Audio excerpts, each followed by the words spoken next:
Assalamualaikum warahmatullahi wabarakatuh.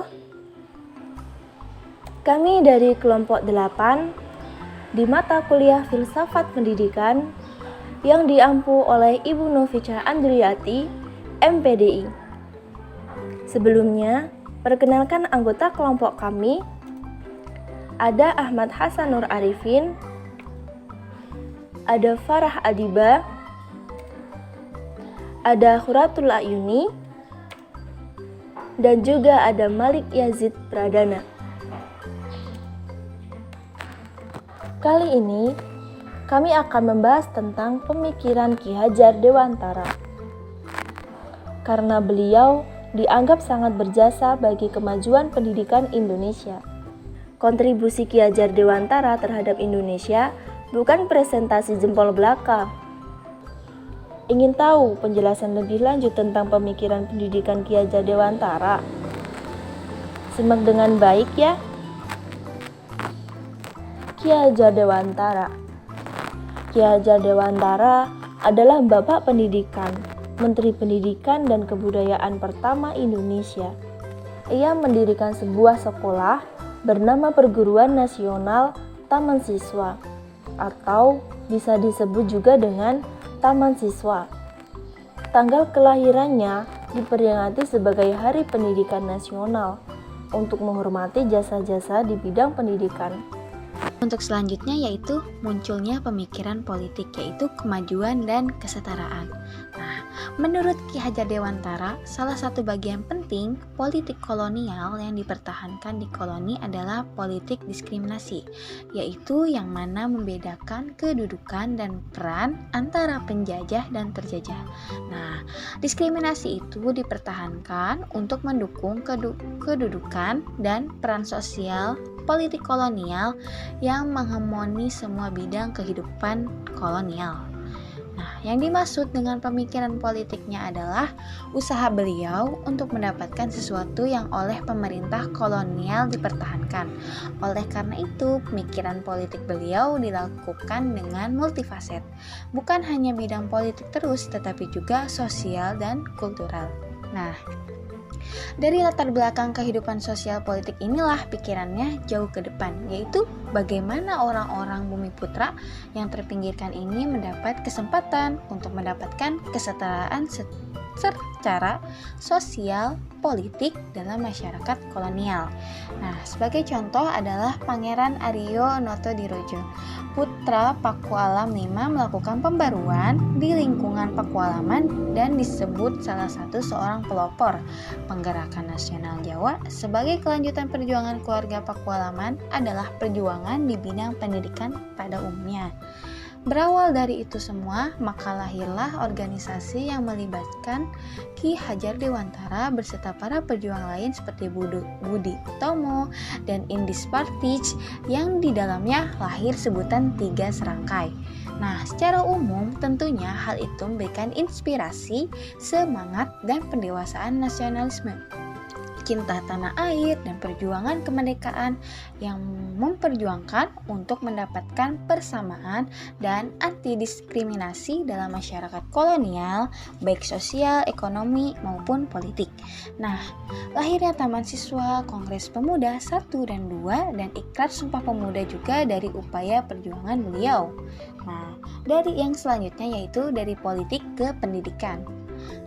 Faktor yang mempengaruhi pertama yaitu berawal dari keadaan dan perkembangan pergerakan kebangsaan dalam pengawasan serta kebijakan kolonial yang kian menekan dan membatasi. Yang kedua, menilik permasalahan utama masyarakat jajahan yang sedang berjuang untuk mencapai kesadaran, semangat emansipasi, tekad persatuan, kesejahteraan, dan kemerdekaan. Yang ketiga, pengalaman beliau yang didapatkan dari perjuangan yang dijalankan dari masa sekolah hingga dewasa dalam bidang politik ini, baik di dalam tanah air maupun selama masa pengasingan. Untuk selanjutnya yaitu pemikiran Ki Hajar Dewantara dalam pendidikan. Nah, pendidikan menurut Ki Hajar Dewantara yaitu pertama memberikan tuntunan terhadap segala kekuatan kodrat yang dimiliki anak agar ia mampu mencapai keselamatan dan kebahagiaan setinggi-tingginya. Yang kedua, baik secara manusia maupun sebagai anggota masyarakat. Nah, menurut Ki Hajar Dewantara, pendidik yang baik yaitu patutlah memandang anak didik sebagai makhluk yang unik. Karena sejatinya seorang pendidik adalah menuntun, bukan menuntut. Bagi Ki Hajar Dewantara, pendidikan tidak boleh dimaknai sebagai paksaan. Ia menginginkan peserta didik harus menggunakan dasar tertib dan damai, tata tentram dan kelangsungan hidup batin serta kecintaan pada tanah air menjadi prioritas. Karena mengapa? Ketetapan pikiran dan batin itulah yang akan menentukan kualitasnya seseorang. Nah, Muhammad Yamin pun memberikan catatan bahwasannya dalam pandangan Ki Hajar Dewantara, politik tidak mampu mengubah keadaan bangsa Indonesia. Politik justru semakin melahirkan kekisruhan yang semakin besar bagi dinamika kehidupan bangsa sebelum ada penguatan pendidikan dalam tubuh bangsa ini. Nah, untuk yang selanjutnya, Ki Hajar Dewantara berharap dapat mewujudkan kemerdekaan berpikir peserta didik melalui pendidikan.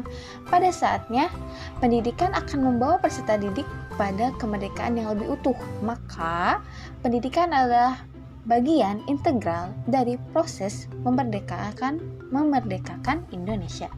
Nah, dunia pendidikan di Hindia Belanda Indonesia perlu sentuhan tangan para pejuang kebangsaan dan kemerdekaan dari ketidakadilan karena kebijakan pemerintah kolonial yang diskriminatif menjadi penyebab dan ketidakberdayaan masyarakat dalam menuntut haknya di negeri ini. Sebagaimana yang telah kita ketahui dari pengasingannya di Belanda, karena usaha-usaha beliau dan pergerakan dalam memperjuangkan kemerdekaan Indonesia, walaupun setelah mendapat hukuman, Ki Hajar Dewantara tidak berhenti berjuang dan perhatiannya malah bertambah ke ranah bidang pendidikan. Karena menurut beliau, bangsa Indonesia tidak akan pernah maju selama sistem pendidikannya mengikuti sistem pendidikan kolonial yang mana itu bersifat diskriminatif dan mengabaikan nilai-nilai kebudayaan setempat. Karena tidak mau terjadi hal yang seperti itu, di mana bangsa Indonesia selalu ditindas, maka untuk mewujudkan gagasannya, maka pada tanggal 3 Juli 1922, Suwardi Surjaningrat atau yang bisa dikenal dengan Ki Hajar Dewantara mendirikan sekolah yang bernama Taman Siswa di Yogyakarta. Di tempat inilah beliau menyelenggarakan pendidikan bagi anak-anak pribumi dengan tidak menanggalkan atau meninggalkan nilai-nilai budaya. Berbeda dengan sistem pendidikan kolonial yang mengabaikan nilai-nilai kebudayaan setempat. Prinsip dasar penyelenggaraan pendidikan di Taman Siswa yang sampai saat ini dijadikan moto Kementerian Pendidikan dan Kebudayaan RI untuk penyelenggaraan pendidikan nasional yaitu yang pertama Ing Ngarso Sung Tulodo, yang kedua Ing Mati Mangunkarso, yang ketiga Tuturi Handayani, yang artinya Ing Ngarso Sung Tulodo yaitu di depan memberi teladan. Ing Mati Mangunkarso itu artinya di tengah membangun semangat atau kemauan. Dan yang ketiga Tuturi Handayani yang artinya di belakang memberi dorongan. Semboyan legendaris tersebut lahir dari rentetan pemikiran beliau dalam upaya memajukan pendidikan bagi bangsa Indonesia. Prinsip-prinsip lain dari pendidikan Taman Siswa itu ada 7. Yang pertama, hak menentukan nasib sendiri. Yang dimaksud adalah hak menentukan nasib sendiri dari individu yang perlu memperhitungkan tuntutan kebersamaan dari masyarakat harmonis sebagai prinsip dasar lembaga pendidikan ini. Tertib dan damai menjadi tujuan tertingginya. Ada pula yang mendapat perhatian yaitu pertumbuhan alami, merupakan tuntutan yang dibutuhkan bagi pengembangan diri seseorang. Dengan begitu, lembaga ini menolak pengertian pengajaran dalam arti pembentukan watak anak secara disengaja, bagaimana pada sekolah-sekolah umumnya. Jadi dalam hal ini, anak-anak itu bertumbuh secara alami, tidak disengaja. Perhatian inilah yang disebut sebagai sistem Among. Yang kedua yaitu siswa yang mandiri. Maksudnya, guru di samping memberikan pengetahuan yang diperlukan dan bermanfaat adalah pengetahuan yang sesuai kebutuhan ideal dan material dari manusia sebagai warga di lingkungannya. Jadi siswa itu menjadi makhluk yang bisa merasa, berpikir, dan bertindak secara mandiri. Yang ketiga yaitu pendidikan yang mencerahkan masyarakat. Maksudnya, karena akibat dari kebutuhan yang menumpuk dan juga sulit dipenuhi sedengan sarana sendiri, dikarenakan pengaruh peradaban asing khususnya kolonialisme, lembaga pendidikan ini harus sering bekerja sama dalam mengatasi gangguan perdamaian. Sebagian dari kaum Bumi Putra tidak merasa puas karena ketersesatan sistem pendidikan itu. Maka, taman siswa dapat mengambil langkah maju atas dasar peradaban sendiri. Dengan begitu, pembangunan dalam kondisi damai bisa terwujud. Yang keempat yaitu pendidikan harus mencakup wilayah yang luas. Menurut beliau, tidak ada pendidikan betapapun tingginya juga yang bisa membawa dampak bermanfaat bila hanya mencapai kehidupan sosial yang bertahan secara sesaat atau sementara. Jadi pendidikan itu harus mencakup wilayah yang luas, tidak hanya sesaat, jadi bisa berkepanjangan. Perluasan pendidikan rakyat terletak dalam usaha lembaga ini. Yang kelima yaitu perjuangan menuntut kemandirian. Jadi dimaksud adalah perjuangan dalam membangun pendidikan di Indonesia itu mandiri, tidak ada atau tidak terikat oleh pihak lain, tidak mengharapkan bantuan dan pertolongan orang lain, termasuk di dalamnya untuk mewujudkan kemerdekaan.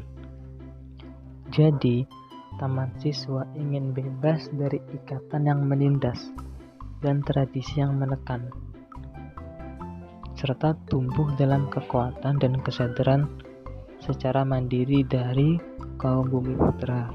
Yang keenam yaitu sistem ketahanan diri. Jadi maksudnya taman siswa itu didirikan dengan dasar nasionalisme dan bela negara untuk memperjuangkan kemerdekaan. Maka akan muncul sistem ketahanan diri sebagai metode kerja lembaga pendidikan ini, di samping mendapat gangguan-gangguan dari bangsa lain khususnya kolonialisme. Yang terakhir yaitu pendidikan anak-anak. Jadi tujuan lembaga ini adalah mendidik anak-anak. Bangsa Bumi Putra tidak meminta hak, akan tetapi meminta diberikan kesempatan untuk melayani anak-anak. Jadi yang menjadi pusat perhatian pada lembaga pendidikan ini yaitu anak-anak atau peserta didik. Dalam pembukaan perguruan taman siswa yang pertama, dengan tegas Ki Hajar Dewantara mengajak masyarakat untuk membangun kebudayaan dan pandangan hidup sendiri dengan menyemaikan benih-benih kemerdekaan di hati rakyat melalui pendidikan yang bersifat nasional dalam segala aspek. Cita-cita pendidikannya adalah untuk kemerdekaan manusia. Kemerdekaan berarti setiap individu bebas untuk menggunakan pikirannya dan bebas dari paksaan pihak lain. Jadi itulah beberapa prinsip pendidikan taman siswa yang mungkin membuat berbeda dengan lembaga pendidikan saat ini. Sesuai dengan namanya yaitu taman, berarti siapa saja berhak memilih secara bebas apa yang ingin mereka eksplor atau raih sesuai kebutuhannya dan bermanfaat ke depannya, sehingga lahirnya kesejahteraan dan kemerdekaan dalam pendidikan. Nah, dari beberapa penyampaian tadi dapat disimpulkan bahwa Ki Hajar Dewantara atau yang mempunyai nama asli Raden Maswardi Sodjaningrat merupakan salah satu pahlawan nasional Indonesia. Berkat segala upaya beliau dalam memperjuangkan kemerdekaan dengan pemikiran beliau di bidang politik dan khususnya bidang pendidikan menjadikan beliau mendapatkan gelar sebagai Bapak Pendidikan Indonesia.